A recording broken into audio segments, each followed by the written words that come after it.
Kalau semua sudah ditakdirkan oleh Tuhan, siapa yang lahir miskin, siapa yang sakit, siapa yang gagal, kenapa kita tetap dituntut untuk bertanggung jawab atas pilihan dan perbuatan kita, Mas?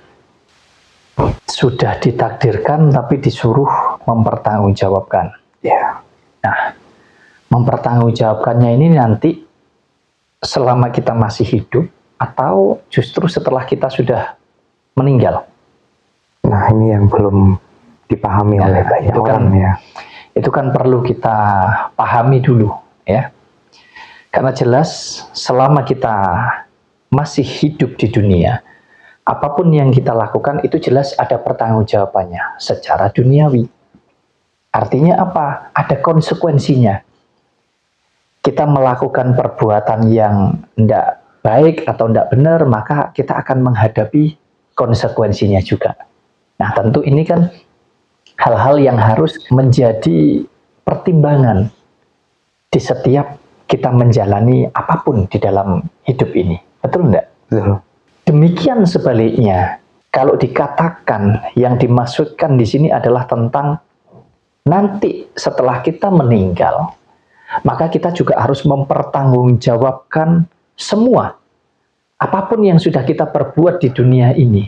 Kita seolah-olah harus bertanggung jawab kepada Sang Pencipta. Nah, ini kan juga hal-hal yang menurut saya harus juga kita pahami.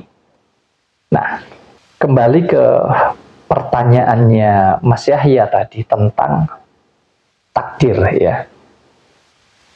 Kalau segala sesuatu yang ada di jagat raya ini sudah ditakdirkan, termasuk tentang kehidupan kita. Kalau sudah digariskan, sudah ditakdirkan katanya. Berarti seolah-olah Tuhan itu sudah mengetahui kita akan seperti apa, menjalani apa saja, dan kita akan menjadi apa itu Tuhan sudah mengetahui. Betul enggak? Ya, betul. Kayak film ya mungkin ya, endingnya sudah tahu Tuhan. Endingnya sudah tahu, kayak sutradara lah begitu kurang lebihnya. Terus untuk apa kita menjalani hidup? Yang miskin kepingin kaya, betul enggak? Ya. Yang kaya enggak kepingin miskin dan lain sebagainya. Yang sakit kepingin sembuh. Nah, kalau sudah takdir, untuk apa yang sakit pergi ke rumah sakit? Pergi berobat misalkan. Pergi ke orang-orang yang dianggap bisa menyembuhkan penyakitnya. Harusnya kan nggak perlu itu dilakukan. Oh, itu sudah takdir. Ya jalani aja. Kalau memang sembuh ya nanti sembuh sendiri, berarti takdirnya sembuh. Kalau memang mati, ya berarti takdirnya mati, begitu kurang lebihnya. Ya. Kalau kamu tidak punya uang, ya udah nikmati saja itu, karena itu sudah takdir.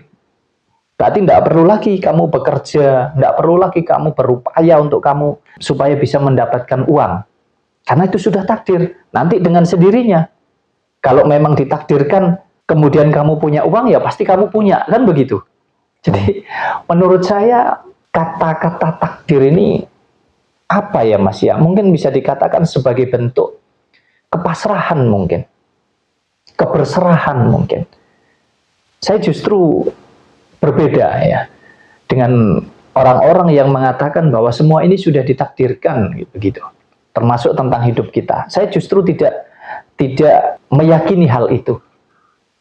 Saya justru kalau kita bicara tentang kehidupan ini, ya Tuhan itu hanya tentang hidup. Selebihnya bagaimana kita berjuang untuk menjalani hidup dan kita berproses untuk menuju kematian, semua tergantung kita. Jadi baik dan buruknya kehidupan kita, itu bukan karena Tuhan, tetapi karena kita begitu. Nah, kemudian muncul pertanyaan, Mas. Orang-orang mengatakan bahwa kalau nggak ada Tuhan, kamu lahir dari mana? Kurang lebih begitu, Mas. Bahwa seolah-olah semuanya itu memang tergantung Tuhan, Mas. Ya, gini, ini memang pelajaran yang mungkin bisa dikatakan gampang tapi susah, susah tapi gampang untuk kita mempelajari itu. Kuncinya adalah kita harus sadar dulu. Kalau kita nggak bisa sadar di dalam berpikir dan sadar di dalam merasakan apa yang ada di dalam batin kita. Artinya berkesadaran secara pikiran dan juga secara batiniah. Kalau kita mampu masuk di sana, maka kita akan mampu mempelajari tentang kehidupan ini. Tuhan itu adalah sebuah penyebutan atau nama begitu. Ya, yang mana nama Tuhan ini juga macam-macam. Ada Allah, ada Gusti Allah, ya, ada Sang Hyang dan lain sebagainya. Ada banyak penyebutan tentang Tuhan. Yang mana yang memberikan nama atau penyebutan ini adalah manusia. Tuhan tidak pernah mengakui bahwa dirinya adalah Tuhan begitu. Tuhan tidak pernah mewujudkan, menampakkan wujudnya, menampakkan dirinya bahwa Tuhan itu adalah sebuah wujud. Adalah sebuah sosok makhluk yang kadang menurut persepsi pikiran kita adalah makhluk yang besar, makhluk yang kuat, makhluk yang super, makhluk yang wah maha segala-galanya lah, kurang lebih begitu. Ya mungkin ini karena kesalahan dalam memahami konsep ketuhanan ya Mas. Mungkin bukan kesalahan ya Mas ya, tapi lebih ke bagaimana kita mampu berpikir secara luas untuk memahami sesuatu hal begitu. Karena cara berpikir setiap orang kan berbeda-beda, termasuk tentang konsep ketuhanan itu sendiri. Nah, kalau dikatakan bahwa semua ini karena Tuhan, itu hanya bentuk luapan dari apa yang ada di pikiran dan juga di hati kita. Bahwasanya sebagai manusia, kita tidak akan mampu menciptakan jagat raya yang seperti ini. Nah, padahal kalau kita mampu dan mau mempelajari itu, jagat raya ini mungkin terbentuk secara natural. Artinya, jagat raya ini, alam semesta, termasuk hewan, tumbuhan, binatang, manusia bahkan. Ini sebetulnya mereka ini berkembang biak dengan sendirinya, Mas. Alam itu terbentuk sesuai dengan apa yang terjadi di alam. Manusia juga terbentuk sesuai dengan apa yang terjadi di dalam kehidupan manusia itu sendiri. Bahkan alam bisa rusak karena manusia dan manusia juga bisa rusak karena alam. Ini hal yang harusnya kita pelajari dengan pola pikir yang luas begitu. Agar pemahaman kita juga semakin luas. Kalau kita bicara tentang semua ini adalah Tuhan, itu bentuk kepasrahan bahwa kita menyadari betul kita tidak mungkin bisa hidup begitu kalau tidak ada Tuhan. Padahal kita ini juga nggak akan bisa lahir kalau nggak ada kedua orang tua kita. Demikian pula dan seterusnya. Hewan terus beranak pinak. A kawin dengan B akan menghasilkan C. C dengan D bisa jadi menghasilkan E dan lain sebagainya. Baik itu tumbuhan, binatang, manusia. Nah, tetapi kita bicara konsep ketuhanan, itu adalah tentang kehidupan. Di mana ada hidup, di situ ada mati. Jadi kalau kita bicara tentang ketuhanan, ya tentang ada dan tentang tidak ada. Tetapi tentang baik dan tentang buruk, tentang ini akan menjadi apa, berwarna apa, berbentuk apa, itu kembali kepada hukum alam. Hukum alam, hukum yang ada di jagat raya ini. Bagaimana manusia itu memperlakukan kehidupan ini? Bagaimana alam itu bisa menjaga keselarasan apa yang ada di alam dan lain sebagainya. Yang mana tentu saling berkaitan antara tumbuhan, binatang, hewan, manusia, dan semua yang ada di jagat raya ini. Jadi tidak serta-merta bahwa semua Tuhan, semua Tuhan. Bahkan Mas Yahya kepingin punya anak. Kalau Mas Yahya tidak punya istri, ya, apa bisa Mas Yahya punya anak? Anak kandung yang kita maksudkan, keturunan kita sendiri. Nggak bisa. Nggak bisa. Tetapi apakah kemudian kalau Mas Yahya antara suami dan istri kemudian bisa memproses secara manusiawi untuk menghasilkan yang disebut dengan janin, sehingga janin itu nanti akan terus berkembang menjadi bayi dan terlahir begitu. Apakah Mas Yahya dan istri atau suami istri ini bisa menjamin bahwa bayi yang lahir itu sudah pasti hidup? Belum pasti. Belum pasti, karena Mas Yahya tidak ikut memiliki tentang kehidupan itu.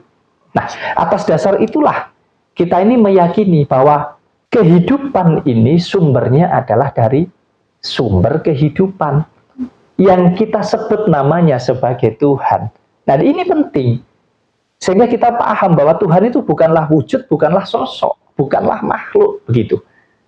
Sehingga apapun yang terjadi di dalam hidup kita sebetulnya ini bukan tentang takdir dari Tuhan, tetapi ini tentang bagaimana kita mewujudkan kehidupan kita sesuai dengan apa yang kita kehendaki, begitu.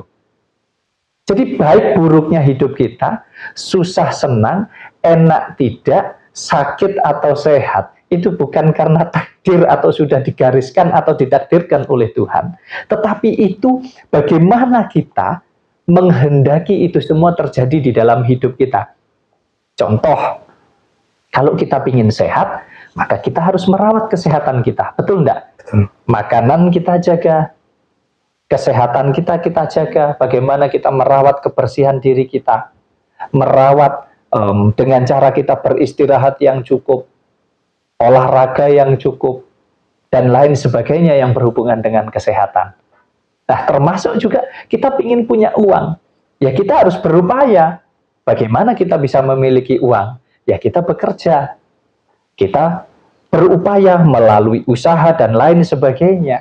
Nah, kalau takdir sudah ditentukan, untuk apa kemudian kita ini bingung bekerja? Untuk apa kemudian ketika sakit kita bingung untuk kita ingin sembuh, ingin sehat? Kan begitu, Mas? Ya, jadi Tuhan tidak mengatur tentang itu. Ini menurut saya secara pribadi, yang mengatur kehidupan kita ya kita sendiri. Kalau kita bicara tentang kehidupan kita, ya semua kembali kepada pribadi kita masing-masing. Bagaimana kita menjalankannya, menjaganya, dan merawatnya. Ya mungkin kalau kita mau sadar ya Mas ya, seperti kita dilahirkan ke dunia ini yang berbentuk sempurna ya secara fisik. Lalu kemudian kita berpikir, saudara kita yang bisa dibilang lahir dalam kondisi cacat.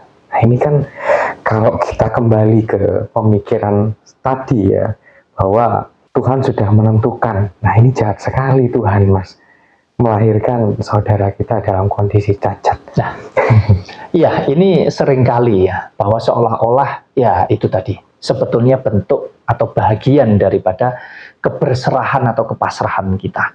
Bahwasanya kita merasa hidup ini ada yang menghendaki begitu. Jadi bukan hanya kehendak kita sendiri. Tetapi kalau kita merujuk ke apa yang dikatakan Mas Yahya, bagaimana dengan saudara-saudara kita yang memiliki kekurangan termasuk secara fisik misalkan, yang tidak seberuntung kita misalkan. Apakah ini sudah takdir daripada Tuhan begitu? Ini kalau kita bicara penciptaan, apa iya Tuhan menciptakan sesuatu bisa cacat? Mohon maaf. Nah, inilah kita ini harus belajar berpikir secara luas begitu.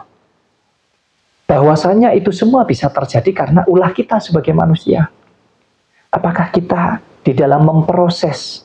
Kan kita yang membuat tubuh jasmani ini, jasad fisik ini, yang menciptakan itu manusia.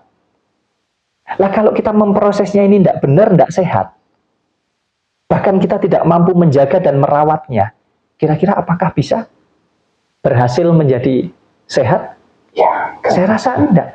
Bahkan kita yang sudah terlahir sempurna, sesempurna ini, ya, tanpa ada kekurangan apapun secara fisik, kita nggak mampu menjaga dan nggak mampu merawat diri kita. Kita kecelakaan misalkan, atau kita terkena penyakit sehingga ada yang harus dipotong, harus diamputasi, sehingga kita ini mungkin kehilangan salah satu anggota tubuh kita misalkan, entah itu telinga, tangan, kaki, atau bahkan hidung, atau bahkan ginjal. Itu semua karena siapa? Apakah itu takdir Tuhan? Jadi, ayo kita berpikir yang luas begitu. Bukan untuk kita merasa bahwa kita lebih hebat dari Tuhan. Tidak.